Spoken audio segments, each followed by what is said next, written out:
Vous viendrez la voir tout à l'heure. Je la traîne partout.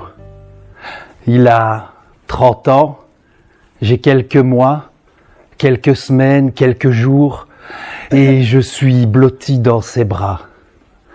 Il y a ses mains posées sur moi, ses yeux posés sur moi. Il y a l'odeur du bébé entre crème et savon. Il y a la tendresse. Il y a la tendresse du noir et blanc.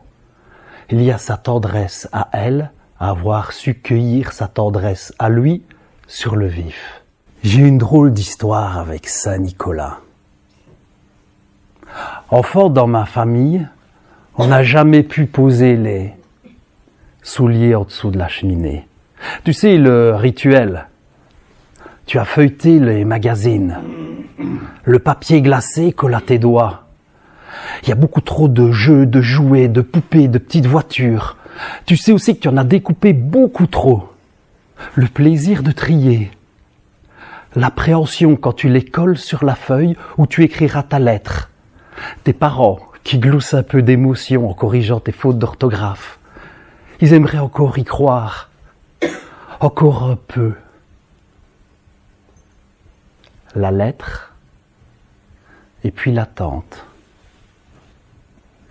Mais chez moi, Saint-Nicolas n'est jamais venu. Mais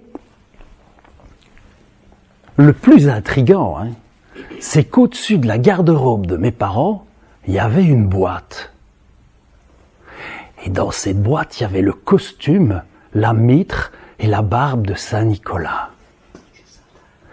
Chaque année, mon père se transformait en Saint-Nicolas pour les enfants et les malades de l'hôpital de Bavière.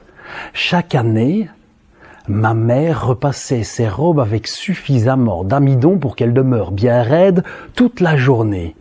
Et il filait de chambre en chambre pour écouter, encourager, réconforter, que sais-je. Bien des années plus tard, après qu'il ait pris sa retraite, Sabri, un copain éducateur qui travaillait au Marmouset, m'a demandé si je voulais pas faire Saint-Nicolas. J'ai dit oui. Et pour la première fois, ma maman m'a montré comment passer les couches successives, ajuster la barbe, ne pas s'inquiéter pour les gants blancs qui étaient trop petits. Étoffe après étoffe, matière après matière, elle a ancré en moi que chaque fois que je me barderai des oripeaux de l'icône, je deviendrai l'icône.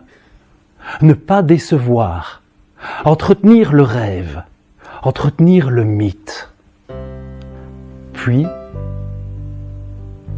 j'ai monté la grande allée, j'ai poussé la porte en bois, j'ai entendu les gamins chanter et je me suis retrouvé face aux enfants de mon père.